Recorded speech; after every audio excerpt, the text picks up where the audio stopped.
I told somebody at work today, watching the Ravens lose is almost as much fun as watching the Browns win. I was playing some online gaming the other night, and I said my three least favorite teams in all of sports are the Baltimore, in no particular order, the Michigan Wolverines, the New Philadelphia Quakers. Sorry if there's anybody watching from over there, and the Baltimore Ravens. Some people are like, where are the Steelers? They're not in my top three. I freaking hate the Ravens. So, just quickly, first of all, like if you weren't going to win it this year, all I heard is this is their best team ever that Lamar's ever had. Todd Monken was supposed to be the savior. All I heard was about how good Todd Monken was. $15 million for OBJ. Everybody in Baltimore wants Monken fired now. just like it was Greg Roman's fault. It's all of a sudden they're talking. Now the game plan was trash, but maybe there's a reason they get to playoff time and things go right. Lamar Jackson postseason stats. We're going to talk Lamar here. 2-4 record, 1,328 passing yards, 6 passing touchdowns, 6 interceptions, only a 59% completion percentage, 72 rush attempts, 516 rushing yards, 3 rushing touchdowns, 6 fumbles, and a 76 rating. Two wins in his career. So like, yeah, we got to the AFC Championship game. You won one game. You just, nobody else could beat you. We're the last team to beat you in the regular season because admittedly, you're the regular season champs. Congrats. Yep. Every year, regular season champs. Just maybe don't come on and run your mouth all the time. Yeah, we get on our own Browns podcast, and we like to talk about our team, and we hype up our own team on our own Browns podcast. You know what I never, ever do? Go to a Ravens podcast and talk about how good the Browns are. You know why I wouldn't do that? Because we'd look stupid at a time like this. Exactly, yeah. And I have better things to do with my life than spend it on a Ravens podcast. So, again, we tried to tell you. It's just, and listen, Lamar's postseason stats are not good. That being said, I think I never look forward to playing him. He's very good, very electric, and I think he's come a long way in passing. The problem is if you watch that game last night, the Chiefs, they do kind of like what the Browns do, is they weren't rushing to sack. They're rushing to contain.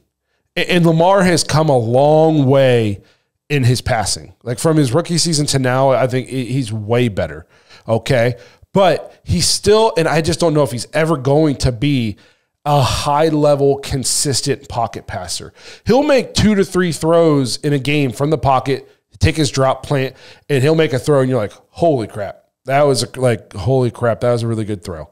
But then there's going to be 3 to 4 to 5 other times where he just misses wide open throws.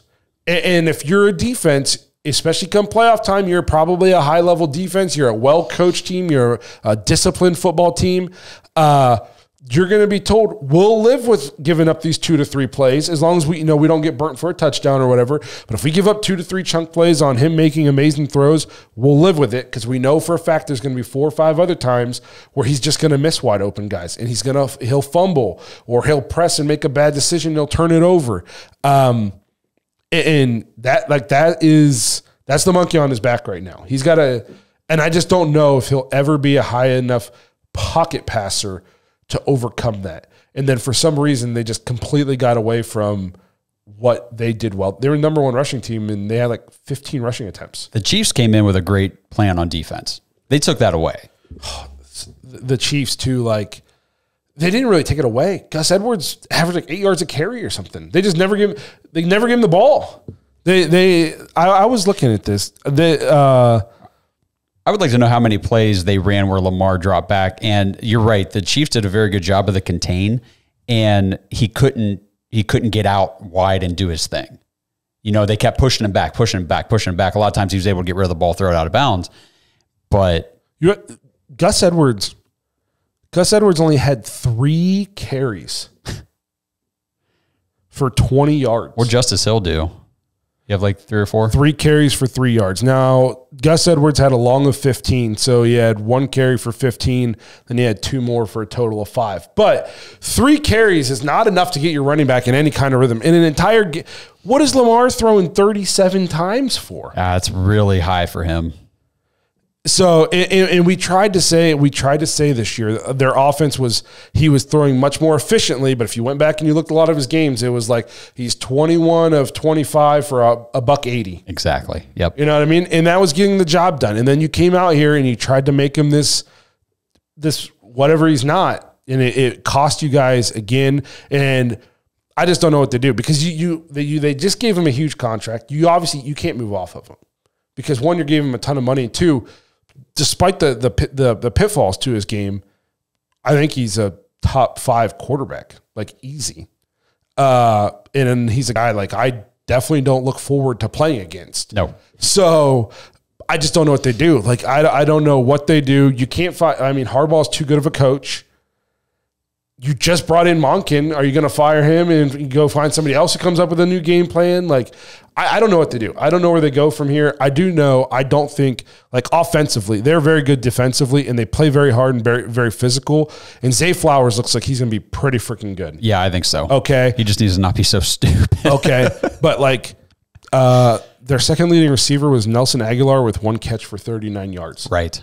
Aguilar is old. He's nothing. We said it at the beginning of the season when they assembled that wide receiver room. We were like, you're going to do a high-flying passing offense with this? Yes. There's no, outside of Lamar and Zay Flowers, there's nobody on that offense that scares you. Gus Edwards is a battering ram, and the more carries you give him, if you're wearing a team down, he can run hard, and he'll score touchdowns from the 1 for you. But he's not explosive. I mean, their most explosive running back was the dude who got hurt, who killed us for like 3 carries, and they quit giving him the ball. Oh, Mitchell? Mitchell. They offensively, outside of Lamar, they don't have, in Zay, they don't really have anybody who scares you. Odell doesn't scare you anymore. Like he's a solid like possession receiver, number 3 receiver on your team. He made so much money this year to do nothing, which is what we said was going to happen. Yes. So I don't know what they do. I did want to talk about for a second. We don't have to go crazy on each other, but you made a post, and I immediately saw it. And I've seen a lot of people have agreed with you, and a lot of people don't. Some people have come from my point of thing. You don't have to read it verbatim if you don't want to, but just kind of give the people like, what did you? So the basic gist of the post, and so I posted a clip when Lamar, after he threw the interception that pretty much ended the game for the Ravens, and he came to the sideline and slammed his helmet down. And I posted that clip and made a comment, and I'll say what it was here in a second. But I think that might have been, the clip was misleading, and the comment was taken out of context based on the clip. And what I said was, I've seen Lamar Jackson, one of the things I've been the most critical of about him throughout his career. And like you said, probably a top 5 quarterback in the league, definitely the most dangerous quarterback, the one I want to face the least, because he can do what he can do on the ground is just... And it opens up passing things and all kinds of stuff. But I feel like throughout his career, I see him get rattled very easily in games. And when he starts to get rattled, he struggles to come back from it. And he starts to come unglued. And I've seen him throwing fits and stuff on those. And I'm not talking about after bad thing, like the game is over, getting upset during the game. And a lot of people have said, well, Tom Brady, Peyton Manning, these guys have all, Pat Mahomes, throw stuff and screams and stuff too. And I said, I know, but they are all able, the good quarterbacks get emotional. That's okay. It's football, but they ran it back in. They're able to refocus and recalibrate, get back on the field and find a way to win. Hence they have Super Bowls, championships, things of that nature. And Lamar just got the ever elusive 2nd playoff win of his career. So my standpoint on this was, 1, I immediately said, dude, I've seen Tom Brady break 87 Microsoft Surfaces in his life, and I just watched Pat Mahomes try to fight an official for the correct call, a couple months ago. And Peyton Manning, used to freak out on Jeff Saturday and yell, damn it, Jeff, like mid-play and whatnot. And you're saying like they overcome to go win. I don't think Lamar's like temper tantrum, for lack of a better word, doesn't cause the unraveling, in my opinion. I think his unraveling is what causes the temper tantrum. So you can say they're able to pull it back together and go win the game. They're just better. Okay? It's not like Lamar comes out, throws a pick, and then like the rest of the game he's just like awful. I think he's playing bad up until that pick, and then he just continues to play bad. You know what I mean? I've never been watching a game with Lamar where he's lighting the world on fire, and then all of a sudden he throws a pick, throws his helmet down, and is just ass the rest of the game. No, if he has a meltdown in the third quarter and throws his helmet down, it's because he's been ass up until that point, and he just can't figure it out this game, and then he just continues to suck for the rest of the game. So I don't necessarily think it's the temper tantrum. I just think there's limits to his game, and especially if he finds himself down. I just talked about he's not a pure pocket passer, and that takes away his strength. You know what I mean? I do think the longer a game goes on and the longer he's struggling, he will maybe start to press more.